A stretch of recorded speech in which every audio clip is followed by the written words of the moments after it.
Hello. In this tutorial, I will take you through a simple example where I will create a logo of a fictional company called Razor Edge using Photoshop. In the process of the video, you will also be introduced to features like type, curves, adjustment layers, etc. So let's click on the File menu option, New. You can also press Ctrl N on Windows or Command N on your Mac. Let's give it a name.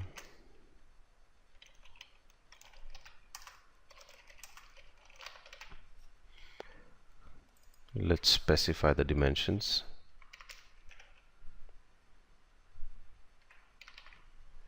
Leave everything as it is and click OK. Now let's select a nice background color. This is fine. Use the paint bucket tool. Click anywhere within the canvas. Now with the background color in place, let's insert text inside the box. So click the type icon and click anywhere inside the canvas. Let's type in Razor Edge. But as you can see, the text isn't visible. That's because the foreground and the background color are the same. So we can change that by selecting the text. Click anywhere inside this box. Select a color that is a contrast to the background. So we can choose white, and as you can see, the results are immediate. Now let's choose Edge and give it a different font type so that it is distinct from the word razor.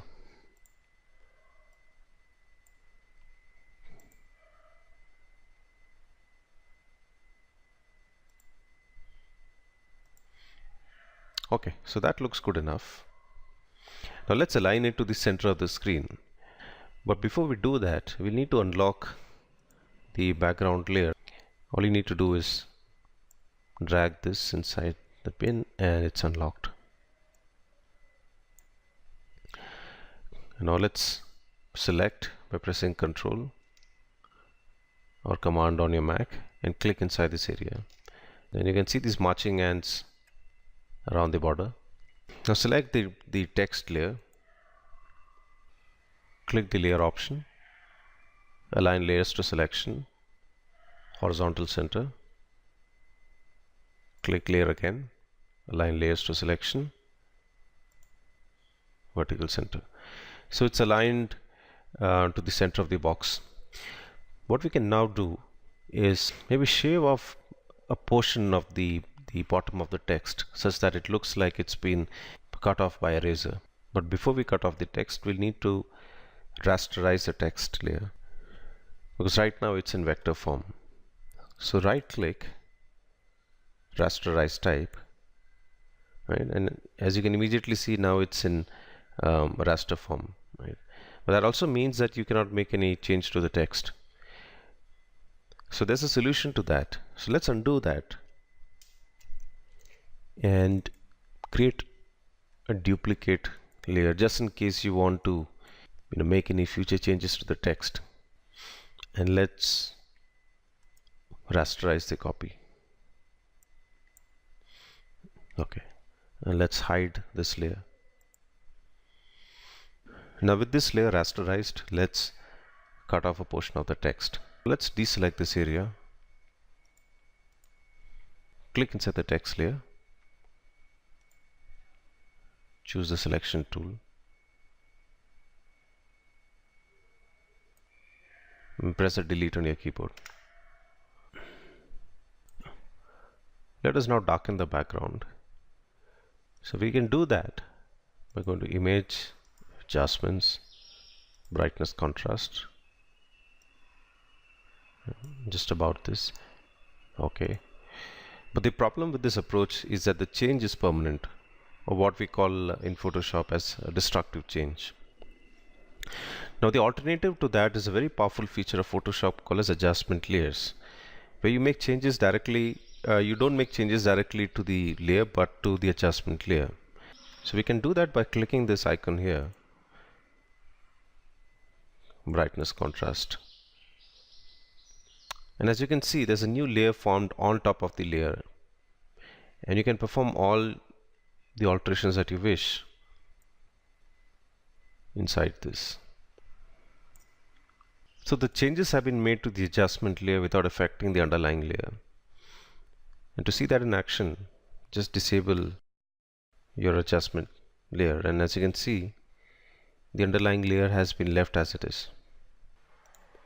Now let's add border to the text and give it the shape of a razor. So we can choose the selection layer, ensure that the background layer is selected.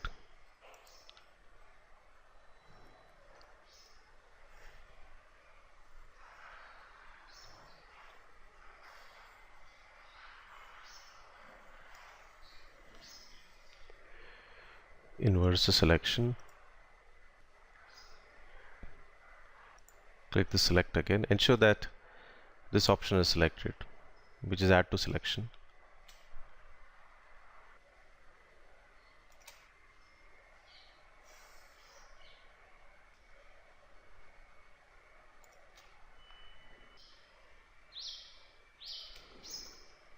Select the paint bucket tool. Click inside. Yes, so that is exactly how I wanted it to look like. Now we could do one final change. Deselect, select, ensure that this is selected. And choose a portion of the layer.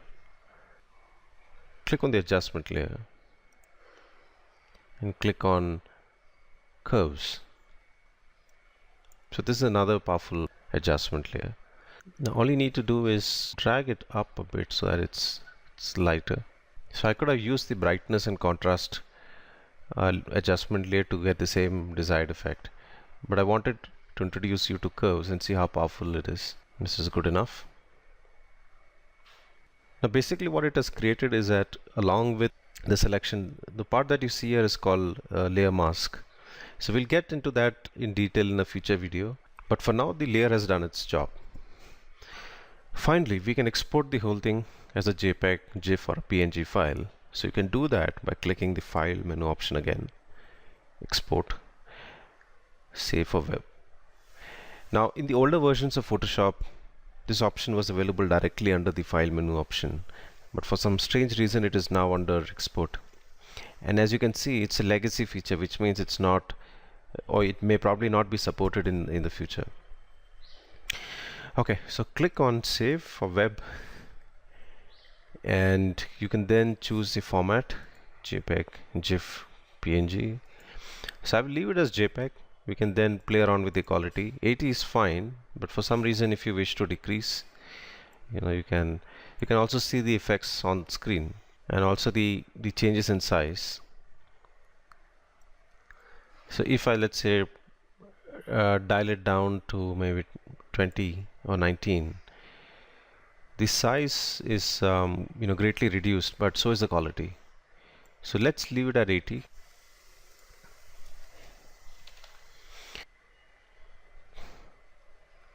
And when you click save, you can then choose the destination and click save. Click the save button. So that's it.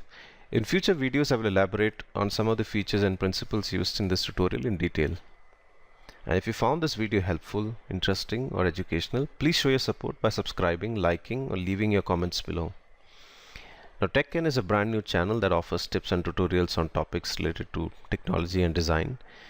If you need tutorials made for a particular topic, please let me know in the comments below. Thank you for visiting.